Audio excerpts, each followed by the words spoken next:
ಆಗ್ಲಿ ಅಥವಾ ನಮ್ಮ ವೀಕ್ಷಕರಾಗ್ಲಿ ತಗೋಬೇಕು ಅಂತ ಅನ್ಕೊಂಡಿರ್ತೀವಿ. 40-60ನೋ ಅಥವಾ 30-40ನೋ ಬರೀ ಸೈಟ್ದು ಡೈಮೆನ್ಷನ್ ಇಲ್ಲ. ಅದು ಬಿಟ್ರೆ ನಾವೇನ್ ಮಾಡ್ತೀವಿ, ಪ್ರೈಸಿಂಗ್ ಅಲ್ಲಿ ಒಂದ್ ಸ್ವಲ್ಪ ನೋಡ್ತೀವಿ. ಅದು ಬಿಟ್ಟು ನಾವು ಯಾವ್ದಾದ್ರು ಒಂದು ಸೈಟ್ ನೋಡುವಾಗ ಅದ್ರದ್ದು ಮಣ್ಣು ಅಥವಾ ಅದ್ರದ್ದು ಕಲ್ಲರು, ಅದ್ರದ್ದು ಗುಣಗಳು ಏನಾದ್ರು ನೋಡ್ಬೇಕಾ? ಈಗ ನಾವು ಸೈಟನ್ನು ತಗೋಬೇಕಂದಾಗ ಮಣ್ಣು ತುಂಬ ಇಂಪಾರ್ಟೆಂಟ್. ಈ ಮಣ್ಣಲ್ಲಿ ಇವಾಗ ನಾವು 4 ಥರ ಮಣ್ಣನ್ನು ನೋಡ್ತೀವಿ. ಒಂದು ಬಂದು ಕೆಂಪು ಮಣ್ಣು, ಕಪ್ಪು ಮಣ್ಣು, ಕೆಲವು ಕಡೆ ಬಿಳಿ ಮಣ್ಣು, ಕೆಲವು ಕಡೆ ಹಳದಿ ಮಣ್ಣು. ಈ ಥರ 4 ಥರ ಇರುತ್ತೆ. ಮೇಡಮ್, ನಮ್ಮ ತಾತ ಅಜ್ಜಿ ಮನೆಗಳಲ್ಲಿ ನಾವು ಹೋದಾಗ ಹೊಸಲ ಹತ್ರ ತಾಮ್ರದ ಚೊಂಬಲ್ಲಿ ನೀರ್ ಇಡ್ತಾ ಇದ್ರು. ಅದ್ರ ಎಫೆಕ್ಟ್ ಏನಕ್ಕೆ ಮ್ಯಾಮ್? ಮೇಡಮ್, ಮನೆಯಲ್ಲಿ ಸೌತ್ ವೆಸ್ಟ್ ಖಾಲಿ ಬಿಟ್ರೆ ಏನಾಗ್ಬೋದು?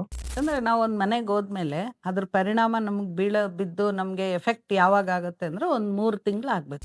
3 ತಿಂಗಳು ಆಗ್ತಾ ಇದ್ದಂಗೆ ಅದರ ಪರಿಣಾಮ ನಮ್ಮ ಮೇಲೆ ಶುರು ಆಗುತ್ತೆ. ನಮಸ್ಕಾರ ವೀಕ್ಷಕರೇ, ಮೃಗನಾಡಿ ಚಾನೆಲ್ಗೆ ಸ್ವಾಗತ. ನಾನು ನಿಮ್ಮ ಸುಹಾಸ್ ಶೆಟ್ಟಿ.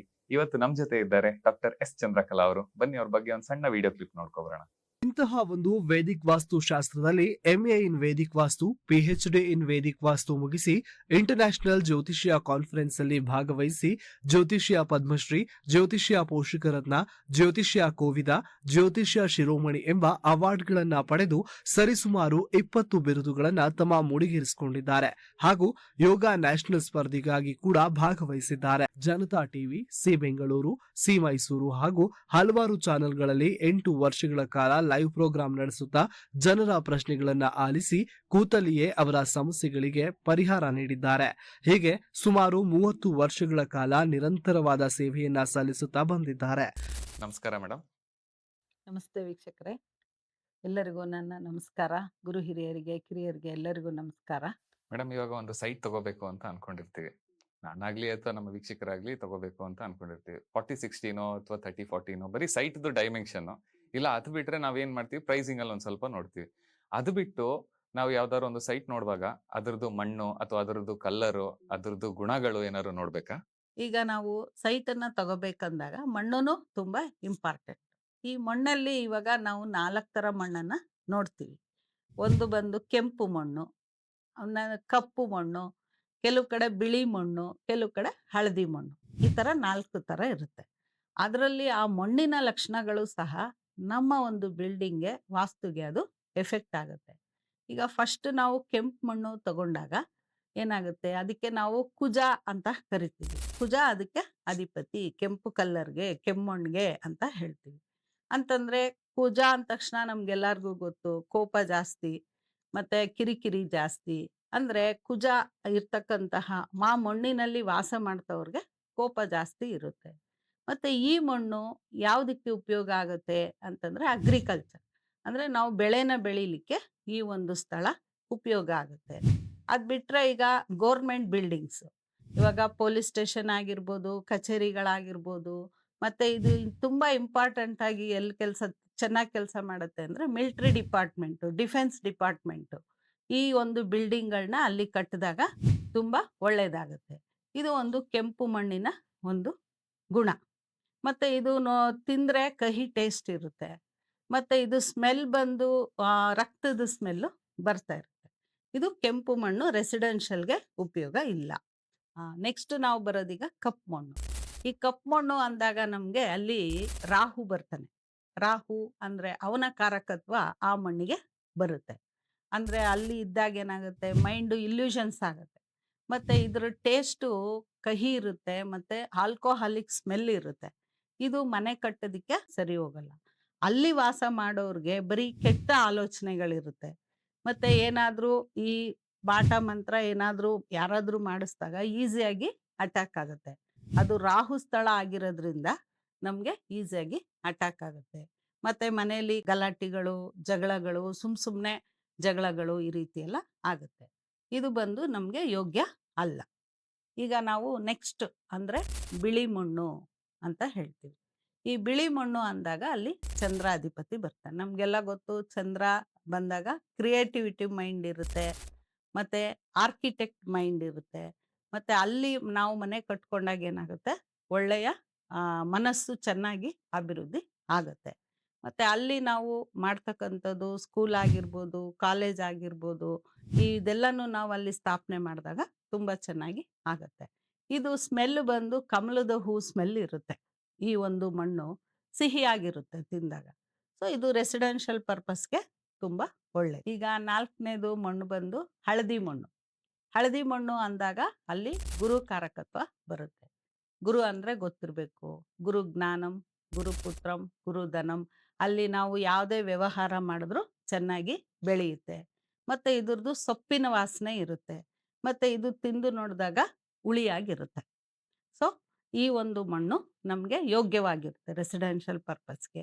ಮತ್ತೆ ಗುರುಜ್ಞಾನಂ ಅಂದಾಗ ನಾವಲ್ಲಿ ಯೂನಿವರ್ಸಿಟಿ ಆಗಿರ್ಬೋದು, ಕಾಲೇಜ್ ಆಗಿರ್ಬೋದು, ಸ್ಕೂಲ್ ಆಗಿರ್ಬೋದು, ಯಾವುದೇ ಒಂದು ಎಜುಕೇಷನ್ ಡಿಪಾರ್ಟ್ಮೆಂಟ್ ಬಿಲ್ಡಿಂಗನ್ನು ನಾವಲ್ಲಿ ಕಟ್ಬೋದು. ಮತ್ತೆ ಗುರುಗಳಿಗೆ ಆಸ್ಥಾನ ಅಂದರೆ ಮಠಗಳು ಇವೆಲ್ಲನೂ ಸಹ ಅಲ್ಲಿ ಕಟ್ಬೋದು. ತುಂಬ ಚೆನ್ನಾಗಿ ಅಭಿವೃದ್ಧಿ ಆಗುತ್ತೆ. ಮತ್ತೆ ವ್ಯಾಪಾರ ವ್ಯವಹಾರದ ಕಾಂಪ್ಲೆಕ್ಸ್‌ಗಳು, ಅಂಗಡಿಗಳು ಮಾಡಿದಾಗ ಬೆಳವಣಿಗೆ ಚೆನ್ನಾಗಿ ಆಗತ್ತೆ. ಸೊ ಇದು ರೆಸಿಡೆನ್ಷಿಯಲ್ ಪರ್ಪಸ್‌ಗೆ ತುಂಬ ಒಳ್ಳೆಯದು. ಈ ಒಂದು 4 ವಿಧವಾದ ಮಣ್ಣುಗಳನ್ನು ನೋಡಿ ನಾವು ಯಾವ ಪರ್ಪಸ್‌ಗೆ ಸೈಟ್ ತಗೋತಾ ಇದ್ದೀವಿ ಅಂತ ನೋಡಿಕೊಂಡು ನಾವು ಅಂಥ ಮಣ್ಣಿರುವಂಥ ಜಾಗದಲ್ಲಿ ಸೈಟನ್ನು ತಗೋಬೋದು. ಮೇಡಮ್, ಇವಾಗ ಹಳೆ ಮನೆಗಳಲ್ಲಿ ನಮ್ಮ ತಾತ ಆಗಿರ್ಬೋದು, ಅಜ್ಜಿ ಆಗಿರ್ಬೋದು, ಅಜ್ಜಿ ಮನೆಗೆ ಹೋದಾಗ ಒಂದು ತಾಮ್ರದ ಚೊಂಬಲ್ಲಿ ನೀರ್ ಇಡ್ತಾ ಇದ್ರು ಹೊಸಲ್ ಪಕ್ಕದಲ್ಲೇ. ಅದು ಒಳಗಾಗಿರ್ಬೋದು ಅಥವಾ ಹೊರಗಾಗಿರ್ಬೋದು. ಏನಕ್ಕೆ ಇಡ್ತಾ ಇದ್ರು ಮೇಡಮ್? ಸೊ ಈಗ್ಲೂ ಈ ರೀತಿ ಚೊಂಬಲ್ ನೀರು ಇಡ್ತಾರೆ. ಯಾಕೆ ಅಂತಂದ್ರೆ ನಮಗೆ ತಾಮ್ರ ಒಂದು ಆಂಟಿನ ಥರ ವರ್ಕ್ ಮಾಡುತ್ತೆ. ನೀರು ಗುಡ್ ಕಂಡಕ್ಟರು. ಯಾವುದು ನೆಗೆಟಿವ್ ಇದ್ರೆ ನೆಗೆಟಿವ್ನ ಅಬ್ಸರ್ವ್ ಮಾಡುತ್ತೆ, ಪಾಸಿಟಿವ್ ಇದ್ರೆ ಪಾಸಿಟಿವ್ ಅಬ್ಸರ್ವ್ ಮಾಡುತ್ತೆ. ನಾವು ಆಚೆಯಿಂದ ಬಂದಾಗ ನಮ್ಮಲ್ಲಿ ಇರ್ತಕ್ಕಂಥ ನೆಗೆಟಿವ್ ಎಲ್ಲ ಹೋಗುತ್ತೆ. ನಾವು ಅದನ್ನ ಪಾಸ್ ಮಾಡ್ಕೊಂಡು ಹೋದಾಗ ನೆಗೆಟಿವಿಟಿನ ಅದು ಅಬ್ಸರ್ವ್ ಮಾಡ್ಕೊಳ್ಳುತ್ತೆ. ಮನೆ ಒಳಗಡೆ ಬಿಡೋದಿಲ್ಲ. ಅದಕ್ಕೋಸ್ಕರ ಆ ರೀತಿ ಇಡ್ತಾರೆ. ಮೇಡಮ್, ಇವಾಗ ಕಿಚನ್ ಅಲ್ಲಿ ಸಿಂಕು ಯಾವ ಸೈಡ್ ಅಲ್ಲಿ ಇರ್ಬೇಕು, ಅಂದ್ರೆ ಯಾವ ದಿಕ್ಕಲ್ಲಿ, ಆತರ ಏನಾದ್ರು ಸ್ಪೆಸಿಫಿಕೇಶನ್ ಇದೆಯಾ? ಅಂತಂದ್ರೆ ನಾವು ಸಿಂಕ್ ಯಾವಾಗ್ಲೂ ನಾರ್ತ್ ಈಸ್ಟ್ ಅಂತ ಹೇಳ್ತೀವಿ. ಕಿಚನ್ಗೆ ನಾರ್ತ್ ಈಸ್ಟ್ ಕಡೆ ಸಿಂಕ್ ಇದ್ರೆ ಒಳ್ಳೇದು. ಅದು ಸೌತ್ ವೆಸ್ಟ್ ಕಡೆ ಬಂದ್ರೂ ತಪ್ಪೇನಿಲ್ಲ. ಬಟ್ ಇದು ತುಂಬಾ ಒಳ್ಳೇದು. ಇವಾಗ ಒಂದು ಬಾಡಿಗೆ ಮನೆನೋ ಅಥವಾ ಬೊಗ್ಗಿದ ಮನೆಗೂ ಹೋಗಿರ್ತೀವಿ, ಅಲ್ಲಿ ಮೊಬೈಲ್ ಟವರ್ ಇರುತ್ತೆ ಮೇಲೆ, ಅದರಿಂದಾನು ಏನಾರು ಎಫೆಕ್ಟ್ಸ್ ಆಗುತ್ತಾ ನಮ್ಗೆ? ಎಲ್ಲಿ ಟವರ್ ಇರುತ್ತೋ ಅಲ್ಲಿ ನಮಗೆ ನೆಗೆಟಿವ್ ರೇಡಿಯೇಷನ್ಸ್ ಭೂಮಿ ತನಕ ಪಾಸ್ ಆಗ್ತಾ ಇರುತ್ತೆ. ನಾವಲ್ಲಿ ವಾಸ ಮಾಡುವಾಗ ಏನಾಗುತ್ತೆ, ನಮಗೆ ಕ್ರಾನಿಕ್ ಡಿಸೀಸ್ ಲೀಡ್ ಆಗುತ್ತೆ. ಸೊ ಕ್ಯಾನ್ಸರ್ ಆಗಿರ್ಬೋದು, ಹಾರ್ಟ್ ಪ್ರಾಬ್ಲಮ್ ಆಗಿರ್ಬೋದು, ಅಥವಾ ಕ್ರಾನಿಕ್ ಡಿಸೀಸ್ ಅಂದರೆ ತುಂಬ ದೊಡ್ಡ ಕಾಯಿಲೆಗಳು ಅಂತ ಹೇಳ್ತೀವಿ. ಸೊ ಅದ್ರ ಕೆಳಗಡೆ ನಾವು ವಾಸ ಮಾಡಬಾರ್ದು. ಮತ್ತು ಫೈನಾನ್ಷಿಯಲಿ ಪ್ರಾಬ್ಲಮ್ ಬಂದ್ಬಿಡುತ್ತೆ. ನಮ್ಮ ದೇಹದಲ್ಲಿರುವ ಚಕ್ರಗಳೆಲ್ಲ ಅದ್ರ ಫಂಕ್ಷನ್ನು ಕಮ್ಮಿ ಮಾಡಲಿಕ್ಕೆ ಸ್ಟಾರ್ಟ್ ಆಗುತ್ತೆ. ಮೇಡಮ್, ಮನೆಯಲ್ಲಿ ಸೌತ್ ವೆಸ್ಟ್ ಎಂಟಿ ಬಿಡ್ಬೇಕು ಅಂತ ಹೇಳ್ತಾರೆ, ಖಾಲಿ ಬಿಡ್ಬೇಕು ಅಂತಾರೆ, ಏನಕ್ಕೆ? ಅಂತಂದ್ರೆ ಈಗ ಸೂರ್ಯ ಮುಳುಗೋ ಟೈಮಲ್ಲಿ ಸೌತ್ ವೆಸ್ಟ್ ಕಡೆ ಸೂರ್ಯ ಬಂದಾಗ ಆ ಒಂದು ಕಿರಣಗಳ ಪವರ್ ಜಾಸ್ತಿ ಇರುತ್ತೆ. ಅಂತಂದ್ರೆ ಪ್ರಭಾವ ಜಾಸ್ತಿ ಇರುತ್ತೆ. ನೆಗೆಟಿವ್ ಎಫೆಕ್ಟ್ ಜಾಸ್ತಿ ಇರುತ್ತೆ. ಅದು ಆ ಕಡೆ ಬಿದ್ದಾಗ ನಮಗೆ ತುಂಬಾ ತೊಂದರೆ ಆಗುತ್ತೆ ಅಂತಾನೆ ಅದು ಅಲ್ಲಿ ಭಾರ ಇರಬೇಕು, ಮತ್ತೆ ದೊಡ್ಡ ದೊಡ್ಡ ಮರಗಳಿರ್ಬೇಕು ಅಂತ ಹೇಳ್ತೀವಿ. ಅಂತ ಕಡೆ ನಾವು ಖಾಲಿ ಬಿಟ್ಕೊಂಡಾಗ ಏನಾಗುತ್ತೆ, ಅಲ್ಲಿ ಇರ್ತಕ್ಕಂತಹ ಎನರ್ಜಿ ನೆಗೆಟಿವ್ ಆಗುತ್ತೆ. ಸೊ ನಮಗೆ ತೊಂದರೆಗಳು ಶುರುವಾಗುತ್ತೆ. ಅದು ಯಾವಾಗಲೂ ಭಾರ ಇರಬೇಕು, ಕ್ಲೋಸ್ ಆಗಿರ್ಬೇಕು. ಮೇಡಮ್, ಒಂದು ಮನೆದು ಇವಾಗ ಹೊಸ ಮನೆ ಆಗಿರ್ಬೋದು ಅಥವಾ ನಾವು ಬಾಡಿಗೆ ಮನೆ ಆಗಿರ್ಬೋದು, ಅದ್ರದ್ದು ವಾಸ್ತುದು ಪರಿಣಾಮ ನಮ್ಗೆ ಬರುತ್ತೆ ಅನ್ನೋದಕ್ಕೋಸ್ಕರ ಎಷ್ಟು ದಿನವರೆಗೂ ಆಗುತ್ತೆ ಮ್ಯಾಮ್? ಅಂತಂದ್ರೆ ನಾವು ಒಂದು ಮನೆಗೆ ಹೋದ್ಮೇಲೆ ಅದ್ರ ಪರಿಣಾಮ ನಮಗೆ ಬಿದ್ದು ನಮಗೆ ಎಫೆಕ್ಟ್ ಯಾವಾಗ ಆಗುತ್ತೆ ಅಂದ್ರೆ ಒಂದು 3 ತಿಂಗಳು ಆಗಬೇಕು. 3 ತಿಂಗಳು ಆಗ್ತಾ ಇದ್ದಂಗೆ ಅದರ ಪರಿಣಾಮ ನಮ್ಮ ಮೇಲೆ ಶುರು ಆಗುತ್ತೆ. ಮೇಡಮ್, ಮನೆಯಲ್ಲಿ ಇವಾಗ ವೈಫೈ ಇದೆ, ಎಲ್ಲರೂ ಯೂಸ್ ಮಾಡ್ತೀವಲ್ಲ, ಅದನ್ನ ಯಾವ ಕಡೆ ಹಾಕ್ಬೋದು? ಅಂತಂದ್ರೆ ಯಾವಾಗಲೂ ವೈಫೈನ ವಾಯುವ್ಯಕ್ಕೆ ಹಾಕಿದ್ರೆ ಒಳ್ಳೇದು. ಯಾಕೆ ಅಂತಂದ್ರೆ ಅದು ನಮಗೆ ವೆಂಟಿಲೇಟರ್ಸ್ ಥರ ಕೆಲಸ ಮಾಡುತ್ತೆ. ಅಲ್ಲಿ ಇರ್ತಕ್ಕಂಥ ಎನರ್ಜಿ ವೆಂಟಿಲೇಟ್ ಆಗೋದಕ್ಕೆ ಅದು ಹೆಲ್ಪ್ ಮಾಡುತ್ತೆ.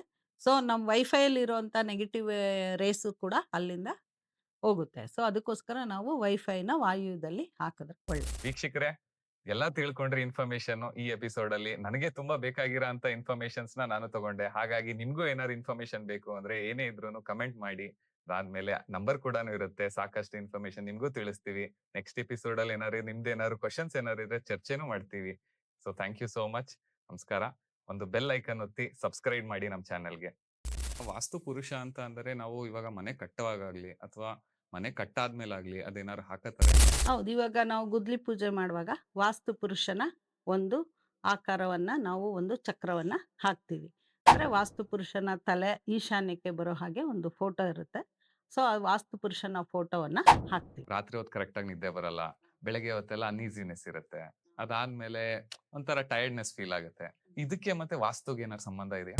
ಯಾವ್ದಾಗಿದೆ ನಿಮ್ಮ ಮನೆಯಲ್ಲಿ ಅಕಸ್ಮಾತ್ ನೀವು ಉತ್ತರಕ್ಕೆ ಮಲಗಿದಾಗ ಈ ರೀತಿಯಾದಂತ ಒಂದು ಎಫೆಕ್ಟ್ ಆಗುತ್ತೆ. ಫಸ್ಟ್ ಸ್ನಾನ ಮಾಡ್ಕೊಂಡು ಮಡಿಯಾಗಿ ಹೋಗ್ಬಿಟ್ಟು ಅರಳಿ ಮರನ ಹೋಗ್ಬಿಟ್ಟು ದರ್ಶನ ಮಾಡೋದಾಗಿರ್ಬೋದು ಅಥವಾ ಅದಕ್ಕೆ ಪ್ರದಕ್ಷಿಣೆ ಹಾಕೋದಾಗಿರ್ಬೋದು ಹೋಗ್ಬಿಟ್ಟು ಬನ್ನಿ ಅಂತ ಹೇಳ್ತಾ ಇದ್ರು. ಇದು ಒಂದು ಒಳ್ಳೆ ಕ್ವಶನ್. ಹೌದು, ಹಾಗೆಲ್ಲ ಹೇಳ್ತಾ ಇದ್ರು ದೊಡ್ಡವರು. ದಿನಾನು ಸೂರ್ಯೋದಯಕ್ಕೆ ಮೊದಲು ಹೋಗಿ ಪ್ರದಕ್ಷಿಣೆ ಮಾಡಿ ಅಂತ ಹೇಳ್ತಾ ಇದ್ರು. ಯಾಕೆ ಹೇಳ್ತಾ ಇದ್ರು ಅಂತಂದಾಗ, ನಾವು ಅದಕ್ಕೊಂದು ಶ್ಲೋಕನೇ ಇದೆ. ಮೂಲತೋ ಬ್ರಹ್ಮರೂಪಾಯ ಮಧ್ಯತೋ ವಿಷ್ಣು ರೂಪಿಣಿ ಅಗ್ರತೋ ಶಿವರೂಪಾಯ ವೃಕ್ಷಾರಾಜೇಂದ್ರ ನಮಃ. ಈ ಶ್ಲೋಕವನ್ನ ಹೇಳ್ಕೊಂಡು